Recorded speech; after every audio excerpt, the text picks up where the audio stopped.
এই সেই জায়গা যেখানে শুয়ে আছেন সবার প্রিয় মতিউর রহমান হাসান ওরফে পাগল হাসান ভাই। এটা ওনার কবর।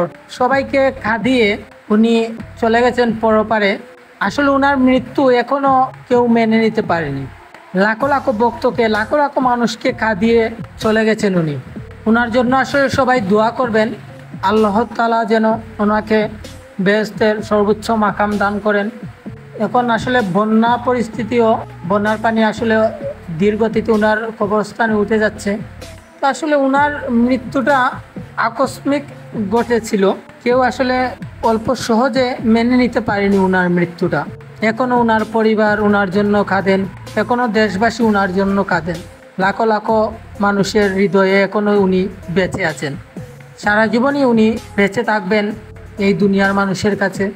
এটি ওনার কবরস্থান।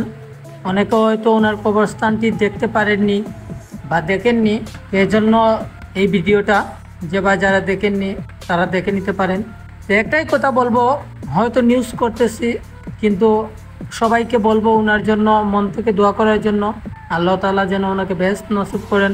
আসলে দেশবাসী, ওনার পরিবার, অনেকেই এখনও মেনে নিতে পারছেন না যে পাগল হাসান আর নেই, দুনিয়া ছেড়ে চলে গেছেন। আসলে আমি নিজেই ওনার মৃত্যুটাকে খুব সহজে মেনে নিতে পারিনি। যেদিন ঘটনাটি আমি প্রথম ঘটেছিল এবং ফেসবুকে দেখেছিলাম, আমি নিজেও মেনে নিতে পারিনি যেটা কিভাবে সম্ভব। এত অল্প বয়সে উনি আসলে সবাইকে ছেড়ে চলে যাবেন কেউ কল্পনাও করতে পারেনি। কিন্তু সবাই আল্লাহর ইচ্ছা, যা হয় ভালোর জন্যই হয়। সবাই ওনার জন্য দোয়া করবেন। প্রায় 3 মাস হয়ে গেছে উনি চলে গেছেন আমাদের সবাইকে ছেড়ে। আর কেউ পাগল হাসান ভাইকে পাবে না, ওনার নতুন নতুন গান শুনতে পাবে না।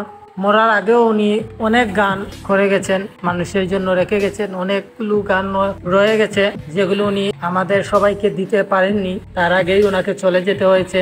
আসলে উনি একজন বড় মাপের সাধক ছিলেন। উনি নিজের জন্য কম, এলাকাবাসী গ্রামের জন্য বেশি ভাবতেন, গরিব দুঃখীদের জন্য খুব বেশি ভাবতেন। তো যেমন ভাবনা তেমন কাজ। উনি ওনার গ্রামের জন্য অনেক কিছু করে গেছেন। অনেক গরিব দুঃখীদের উনি সাহায্য করতেন এবং করেছেন। এখন উনি নেই, আর উনি সাহায্য করতে পারছেন না।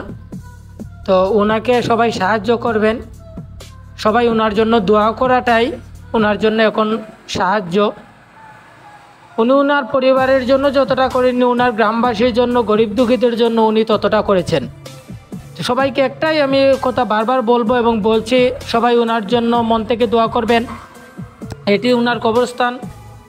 যারা দেখেননি দেখে নিন, এবং কে কোন জায়গা থেকে ভিডিওটি দেখছেন এবং পাগল হাসান ভাইকে ভালোবাসেন কমেন্ট করে জানাবেন। তো আজ এই পর্যন্তই। সবাই ভালো থাকবেন, সুস্থ থাকবেন, আমাদের সাথেই থাকবেন। ধন্যবাদ।